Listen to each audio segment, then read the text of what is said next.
तो hello guys, कैसे सब से लोग। तो आगे कौन न्यू वीडियो साथ तो वापिस।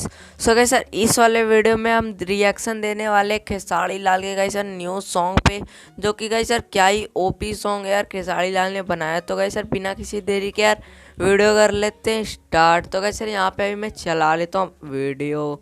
तो गाइस सर एक सेकेंड गाइस, मतलब कि गाइस क्या ही चल रहा है। चलो गाइस यहाँ पे मैं अपना वीडियो यार स्टार्ट कर लिया। एंट्री मस्त यार।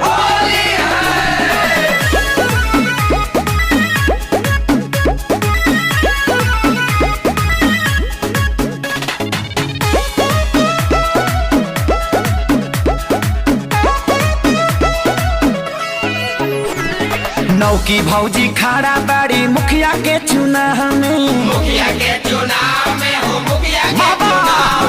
अब की होली बहुते नीमन लागता वे गाँव में। देवरन के सपोर्ट से अब की बहुते वोटवा खींचेगी, जीतेगी भाई जीतेगी, जीतेगी भाई जीतेगी। चुप रहो ना ताला बादा से पीटेगी, जीतेगी मारा लगा फालतू बोल लो तब बुझा था कि ना।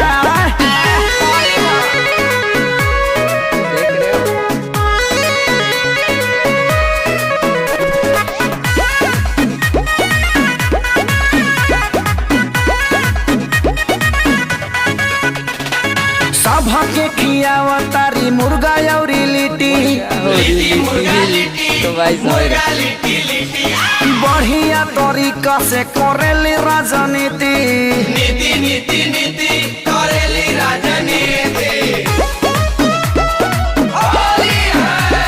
सभा के खियावा तारी मुर्गा और लिट्टी, नवा का तरीका से करेली राजनीति, शौचालय वाला पैसा ई वार्ड मेंबर में छीटेगी, ना मिली तो वोट ना दे, जीतेगी भाई जीतेगी, जीतेगी भाई जीतेगी। चुप रहो न ताला बादा से पीटेगी, जीतेगी। फालतू मत बोला सा, मारा लगवा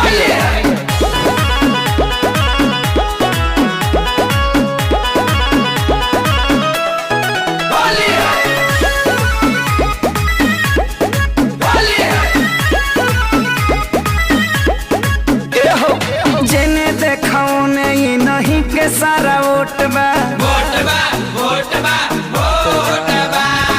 प्यारे लाला जात से हम देहाती के सपोर्ट बा,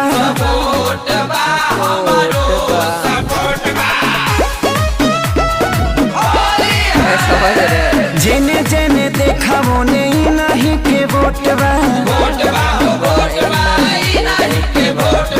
प्यारे लाला जात से हम देहाती के सपोर्ट बा,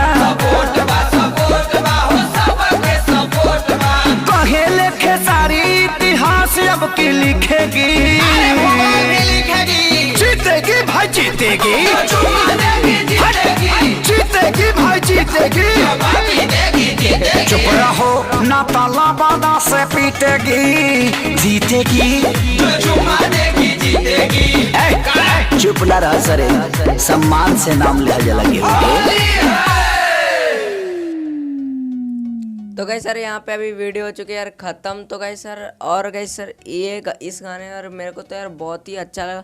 जो गाइस सर मतलब होली तो अब आ रही है, तो गाइस सर उसी पर यार खेसारी लाल ने बनाया कि यार समझ रहे हो बहुत वायरल हो गया यार ये सॉन्ग।